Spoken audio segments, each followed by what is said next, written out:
大家好，歡迎收睇國色相通。喺十四五規劃裏邊明確提出要推進一個高質量發展，而香港嘅中小企又可以點樣把握機遇，融入國家發展大局呢？今日就要同兩位嘉賓傾下啦。有我哋嘅嘉賓主持 Stella 李慧芬。Hello Stella。Hello， 你好 Charles。如果講到係一啲嘅品牌建設或者係香港中小企嘅專家咧，就要同吳生傾下啦。吳生，歡迎你。Apple 你好。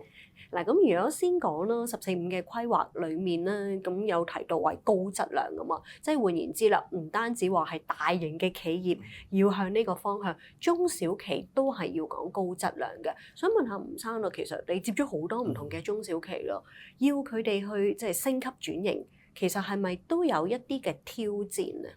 哦，的而且確係挑戰嚟嘅，因為以往咧，我哋做出口嘅時候，尤其香港啦。我哋喺60年代到整整去到90年代，出口主要係工業嘅一個好重要嘅增值位嚟。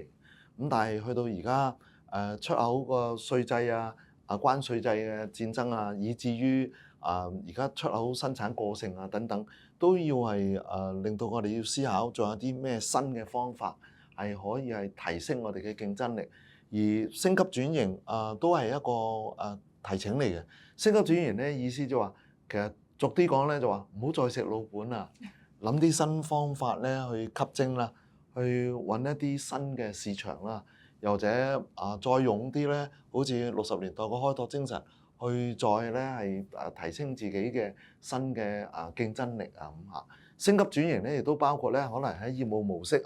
策略發展產品研發設計製造營銷都全面地咧係帶入咗創新嘅元素。令到咧可以係整體咧有一個新嘅面向咯。嗱，我覺得以前咧，即係因為我以前未做金融之前嘅時候咧，都做過一啲即係啲產品啲咁樣啦。咁我覺得我哋以前咧就話係，如果係要出口嘅話咧，好多時都會係send 封信，即係以前個年代啦send 封信過去嗰邊就我有啲咩嘅產品咁樣。咁其實呢啲真係一個好低端嘅銷售嘅手法。咁但係去到今時今日嘅話咧，全部都係講緊係品牌噶嘛。咁其實你點樣去由一個冇人識嘅一個嘅品牌，去到話俾人聽，喂，我呢個嘅品牌係一個即係好優質啦，同埋係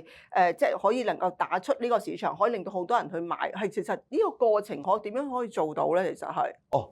以往咧，我哋香港工業家一輩好勤力好用咧，就係做展覽去海外推銷自己然之後接觸啲新買家，就咁樣就發生關係㗎啦咁。但係而家咧就係喂。而家新嘅商務模式咧就係上網去 search 你有啲咩資歷，有咩製造嘅能力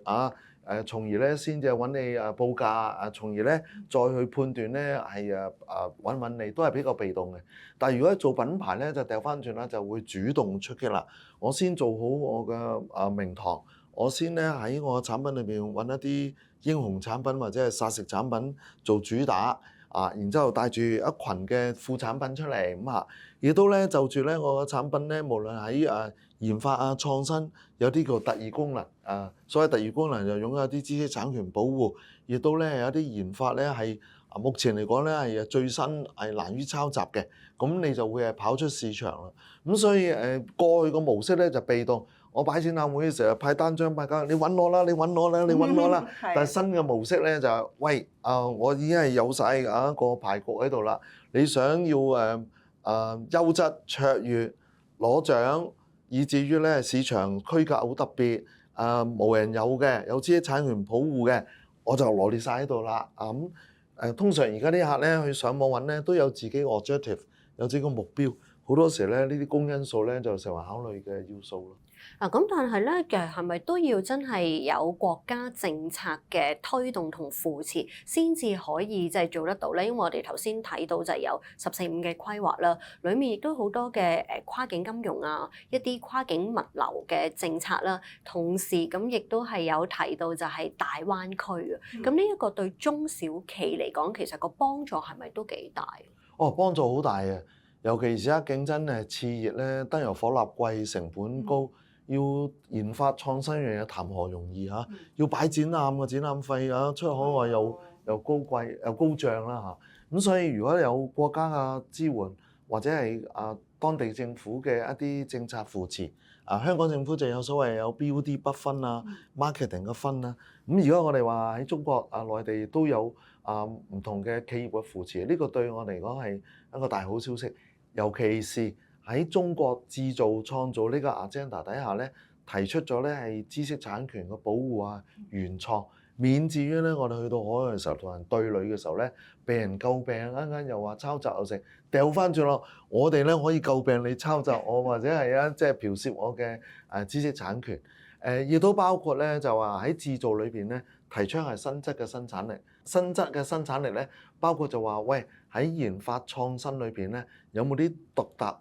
即係到家或者市場冇嘅鼓勵即係。我哋補貼又好，或者係推動又好，鼓勵你咧可以走呢一邊嘅新方向，避免同質化，掉翻轉係差異化，屬性係超強嘅。咁補貼亦都包括咧有一啲市場係新開發地帶，市場未成型，但會睇到咧會係將會係未來人類咧會擁抱嘅，譬如 ESG 嘅產業啦，又或者機械人產業啦。以至於咧係太空科技啊，甚至係水底深海嘅產業嗰啲，如果你冇任何即係市場信息咧，任何一個企業家都唔敢即係去投資喺度。但係知道咧政府有呢一個扶持或者未來開發嘅一啲營商嘅環境嘅即係願景喺度咧，咁大家咧就會係即係勇於去開拓咯。咁嗱，我覺得就話頭先佢講咧，就係我哋要經過即係好多時政府嘅扶持啦，特別係一啲嘅資源上邊嘅幫助咁樣樣啦。咁但係咧，就香港嘅角色不嬲都係一個嘅超級聯繫人嘅角色嚟噶嘛，係。咁嗱，諗下啦，就如果我哋譬如作為一個嘅，我覺得就我會諗起咧，就係一個金牌經理人，即係嗱 artist，即係呢啲嘅藝員啊、明星嘅話咧，好多時都會揾一個嘅金牌經理人咧，就幫佢拉入嘅工作啊咁樣樣啦。咁但係如果我哋用一個嘅產品，或者係一個嘅服務性咁樣樣，而去製造呢一個嘅即係金牌經理人，即係我哋香港叫做一個金牌經理人。點樣幫佢內地揾生意翻嚟？揾生意咧，同埋就話點樣打造到自己係一個金牌經理人咧？其實以往咧喺香港出入口貿易頻繁嘅時候咧，已經衍生咗第一代嘅經理人角色啊！我哋做區域代理、總代理，譬如話我哋喺外國咧見到有某啲產品咧。係標又或者係其他嘅食品係香港係未有嘅，我哋立一個代理權，然之後咧由香港咧去分發到去東南亞、中國，尤其中國啦嗰陣時物質比較缺乏咧，於我哋香港咧係做咗超級聯繫人呢個初級嘅角色嘅。但係而家去到社會又開放啦，任何人都揾到個資料，上網滴滴答答已經知道我要揾咩貨咧，甚至係你揾到個貨先飛去買佢個貨翻嚟。咁呢一個角色咧，越嚟越已經普及啦。咁我哋再掉翻轉啦，呢一個角色再升級轉型會做啲咩咧？我哋咧就係地處於係中西嘅領域啦，亦都係中國即係到對外嘅一個橋梁啦。尤其是東盟啊，以至於一帶一路啊，以至於仲有一啲新嘅區域非洲啊等等，佢哋對商品嘅需求都好大。中東咧亦都對產業對香港嘅產業咧好有興趣。咁呢啲如果我哋通過我哋嘅知識眼界經驗貿易嘅一啲即係見識咧，去幫到佢。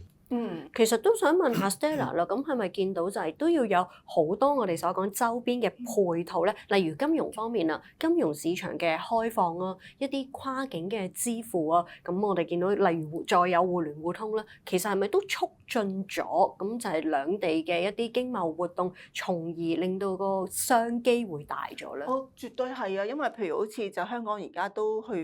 因為發展呢個嘅電商啦，即係其實電商就唔係我哋香港發明先嘅，就係內地嗰個真係好蓬勃啦，好蓬勃。咁香港就一定會做呢一樣嘢啦，咁但係咧就喺嗰個支付上邊嘅時候咧，咁就內地行得好快嘅，咁但係香港都唔弱啊。譬如好似即係近日啊，亦都係即係宣布咗話會係即係推出呢個嘅穩定幣，都係諗住就話係喺支付上邊嘅時候咧，唔係淨係而家我哋就好多時就話香港人買內地嘢，咁就好簡單啦，或者係去經 Amazon 就買美國嘢啊、歐美嗰啲嘢，但係其實呢個世界唔係得呢幾個地方㗎嘛，你仲有非洲啊，即係其他嘅地方或者東盟嘅地方，咁好多時喺支付上邊咧，就真係需要咧比較擴闊一啲。咁而家香港咧，就真係喺呢方面咧，就做到個品牌出邊啦。因為喺香港，如果你話係要即係全球啦嚇，咁推穩定幣嘅話咧，其實香港一啲都唔落後，講緊咧係頭5名嘅根本就係。咁喺呢方面，其實香港已經係一個品牌。咁其實嚟緊嘅話，喺支付方面嘅時候咧，其實Charles，你覺得會唔會都可以即係再發展得好啲咧？或者係再幫到其他嘅國家嚟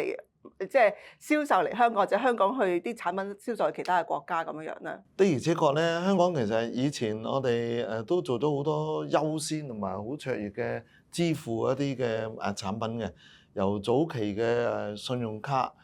到八達通，尤其八達通係香港嘅即係原創發明嚟添啊嚇。咁但係去到而家呢一個產品嘅屬性咧，又已經係進化咗，再喺國內咧有新嘅品類出咗嚟。咁所以呢個值得我哋喺支付嘅嗰啲方法咧，我哋都仲需要咧係大動腦筋嘅。我亦都睇到有好多機遇嘅。點樣可以，尤其是香港嘅銀行體系咁優質啦，香港嘅我哋話貿易嘅交易頻繁度咧係超高啦，亦都香港係 IPO 上市嘅一個重要嘅基地啦。咁亦都可以預計咧，嚟緊嘅高才通好多投資者會落嚟香港係收購合併買賣物業以至於咧喺呢度生活。咁佢哋喺國內已經係享用過佢哋嘅支付一啲新方法，去到我哋香港我哋唔可以顯得落後噶嘛。咁所以我哋都要係不斷咧係大躍進化利用我哋嘅產品或者我哋嘅聯通嘅方法咧，我覺得仲有大有可為。香港除咗作為超級聯繫人以外咧，咁好多中小企其實都係北望神州好想融入大灣區嘅。咁但係真係要去內地拓展業務的話，點樣去開始自己嘅第一步咧？轉頭翻嚟繼續同兩位傾過。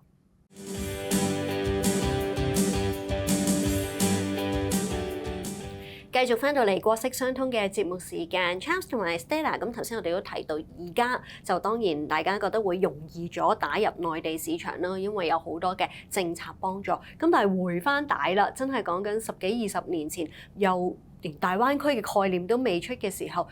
進入內地市場，大家就會覺得真係好驚喎，唔知點樣開始好啊。Charles 你就真係一個先行者嚟嘅喎，當時應該係2000年前後。就已經係諗點樣開拓到內地喎。係呢個亦都感恩咧，因為貿發局咧，個當年咧都有個責任咧，係推動香港設計啦，香港品牌。我作為一個小小設計師咧，嗰陣時都想了解多些少國內對設計嘅要求得唔得㗎？又或者佢哋對知識產權嘅保護又如何啊？商場或者商業上嘅環境係咪所講咁響亮啊？咁但係咧就抱持一個開放啲嘅心。初咧就跟貿發局去做一啲路演參加啲展覽，然之後咧就有啲論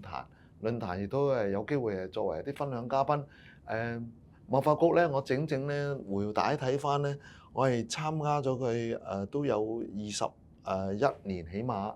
就嗰陣時咧1年有3次嘅叫做 CIB 計劃，就係推動香港設計業咧就開拓中國市場嘅。最初咧就由珠三角一帶，跟住長三角、華中、華北華西咁最後尾我統計翻咧，都整咗去咗50個城市多嘅嚇，咁令我大開眼界嘅。於我個人嚟講，我得益最大咧就係貿發局有道好咧，就係除咗係擺展覽嘅拿手好戲咧，佢係最後尾日咧總會有啲企業拜訪嘅。我個機遇就喺呢度嚟。企業拜訪裏面咧，佢好公平公正地安排咗全團嘅設計師一齊咧去當地嘅一啲龍頭企業，無論係做烘焙嘅，無論係種海產嘅等等咁就同企業家對接。咁嗰陣咧就係啲企業家咧都相當係重視香港，而家都係嘅。佢哋會係親自即係領頭人親自咧嚟接見，做埋 PowerPoint present。仲有咧就好深情地解釋，我哋咧其實對香港咧就創意咧好期待嘅我哋咧就都面臨品牌改造，你哋有咩高見咧？嗱喺呢個時候咧，我個膽喺呢度練翻嚟，我啲見識喺練翻嚟，我就喺呢啲環節咧，同我啲同事咧一定要爭取坐前排，一定咧係普通話訓練班啊，一定咧要勇敢地去講，然之後咧提出咧係一啲問題啊，從而我哋把脈，哦原來佢需要係品牌設計啊，係系統設計啊，抑或係策略啊定位咧，從而我哋翻到香港咧再咧係即係根據個聯絡咧。去再拜訪，然之後有啲咧，我哋帶出咧一入嘅品牌調研方案，有一啲咧係我哋去2日，好似去廈門啦，我就分3間公司啊，上晝第一日咧就係 A 公司，下午係 B 公司，第2日係 C 公司，然之後分擔咗咧就 A 公司負責2個人嘅酒店、3個人嘅酒店費用嚇。B 公司咧負責係飛機費用，C 公司咧負責係飯局等等，咁咧呢個仲可以收費喎，咁於是乎咧我哋開始練就到咧測試到個市場，佢哋有資源，最重要咧佢哋尊重，真係好尊重，好期待有創意嘅設計係提供到俾佢哋，從而咧我哋開始咧就係好上心啦，就好認真地每一次參加呢啲計劃咧。我都必定係事前叫啲同事做好 orientation， 識得發問問題，喺問題裏邊掌握啲脈搏，然之後再從訪拜訪，我哋客戶嗰啲關係就咁樣建立翻嚟。咁所以喺呢整呢20幾年咧，我見到每一個區，呢個亦都係睇到咧每5年一個規劃，緊跟到個節奏咧就最初嘅梗係講係內銷，即係。開始咧要提振，跟住文化產業就好多企業咧就會嬲我哋咧，就係無論廣州東莞松山湖都有啲文創區歡迎你進駐，仲咧就幫你手咧係點樣去報稅又或者係登記一間企業，再去咧就話去到青島又一個更大嘅文化區域係可以養老等等咁你會見到咧係一步一步每年一個規劃咧。見到咧係一個新嘅趨勢出現，新嘅產業嘅機遇嚟到，亦都咧睇到咧就係由華南、華中、華北係按區域發展咧，係睇到一個成個大格局咯。咁我哋就喺呢度咧就鍛鍊到膽識啦、見識啦，見識到亦都有一啲隔咗5年、10年再重返同一個區咧，哇！原來已經巨變啦，好多居樓大廈，好多商業嘅區域咧係誕生。我會睇到咧喺過去由早期嘅暴發嘅農民啦，以至於咧就係發跡做第一桶金，研發咗某個產品，但係唔知點做揾你啦。再去咧過咗5年10年，再重返當地咧，已經見到啲係海歸派翻嚟嘅新一代嘅企業家。佢見佢嘅時候吳生你好我啱啱咧就喺科隆翻嚟，你去咗邊啊？哇！咁我哋已經汗顏咯，哇！佢又去科隆，又去米蘭，我咧都呢半年咧都仲係就默默耕耘。咁於是乎咧亦都睇到我哋要繼續上進。再去咧，我記得有一次咧就係九陽豆漿機呢個客戶，我真係好感動。去到嘅時候咧，我仲心裏邊咧戚然就豆漿機咩嚟㗎？係咪啲小企嚟㗎？我哋喺香港未聽過嘅，賣豆漿都得嘅咩？哇！去到機場有兩隊車嘅人接你去到會場，然之後老闆個 panel 坐好晒，嚴陣以待去聆聽你作為創新設計有咩可以資源幫到佢哋。聽完之後，我用撇腳嘅普通話，但係都能夠咧打動到佢。我哋好欣賞香港嘅，我哋咧係做個豆漿機係好微細，但係我哋一年咧呢個係10年前啦，一年係25億，而家已經係50億嘅資產值嘅一個大企業。佢仲係好謙虛話，我哋冇乜嘢咧，淨係做豆漿機，好似做蘋果手機一代更新換代。Version 1、Version 2自己打自己嘅啫，點樣可以係超速又快5秒，超速又熱能咧，更加保障啲豆漿係好。呢度咧我又學到喺啲大型嘅企業裏邊咧係點樣佢哋個創新研發精神咧，令到我咧不斷咧要揾新嘅案例，揾新嘅資料咧，讓我哋內部咧都有啲養分可以充足地去滿足到佢嘅需求咯。其實由你呢一個嘅個案裏面咧，亦都睇到就係中國嘅企業發展嘅方向啊。最初就係由個量做得夠多，然之後咧已經係走向一個質量嘅發展，就係點樣加啲新嘅功能啦，之後再走向專業化啦。即係其實佢哋喺同一個領域裏邊越嚟越鑽研得深。仲有而家就係好多講話個性化嘅產品同埋服務都已經係出現嘅喎。咁呢一個除咗話係見到你嘅其中一個客戶嘅個案之外，其實咪普遍嚟講喺內地好多企業都係要走個性化、專業化，同埋就係要走一個嘅更加重要嘅就係高端化咧。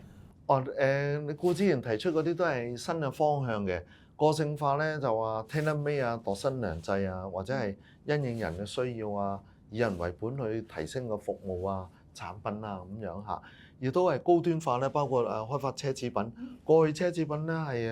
係得歐洲意大利獨領風騷嘅啫。我哋個即係賺到嘅錢咧，去輸出去俾佢哋咧，係養大咗佢哋嘅品牌。但係掉返轉咧，喺中國嘅品牌冇嘅。咁呢度又如何咧？我曾經有個經驗咧，就幫香港紮根嘅工業家係做手袋嘅，係一路做嘅時候咧都係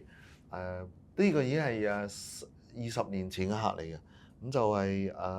佢哋嗰代已經係第二代。喺展覽會認識到我，邀請我上去睇嘅時候，我又係眼界大開。我喺香港咧見到咧，只係大角咀一個小總部嘅啫。上到咧有三灣廠高中低嘅 market sector， 有大眾化市場去北美嘅，有中端嘅就係去歐洲嘅再高端咧係定製嘅。佢話：喂，我哋咧做我哋個袋咧，去到美國嘅 Fashion Avenue 咧，見到佢個袋包咧賣貴咗1000倍。我真係唔明，我哋個代工咧只係收到佢1/1000嘅價錢，但係咧佢可以賣貴1000倍，係10幾萬一個袋。究竟係咩方法咧？我都知道係品牌可以係做到啲嘢，你能唔能夠指點下方向咧？喺呢度咧，我就做產品嘅呢類嘅手袋嘅掌門人，佢哋嘅創作哲學嘅調研，然之後提出咧，不如開一個班俾你哋嘅廠長設計師，有40幾人，佢哋嘅掌門人掌握啲咩方法去打造呢個品牌嘅哲學。哇！我做咗1個月嘅呢類嘅課程咧，老闆咧親自最撈尾聽完之後握手，你係咪我哋行內人啊？好似係咪啲線人？我話唔係。就係因為咧，你觸動到我咧，研究咧，所有嗰啲奢侈品牌嘅掌門人，佢哋都有個品牌哲學，有個理念，有個創作嘅方向，有個故仔從而咧啟動咧企業主管咧話，我哋要開發東方牌子嘅手袋箱。咁我就有參與用《紅樓夢》12金釵，12金釵代表唔同嘅 market sector， 咁可以開展一個咁嘅概念。咁所以都係。亦都開自己眼界之餘，亦都長見識之餘咧，亦都回饋到好多嘅商機咯。呢一個咧就印證咗啦，其實中國企業有實力係走向質同量都係一個咧高質嘅發展嘅。再一次咧要多謝 Stella，亦都多謝晒 Charles 同我哋分享咗咁多嘅，多謝晒兩位，多謝 Stella。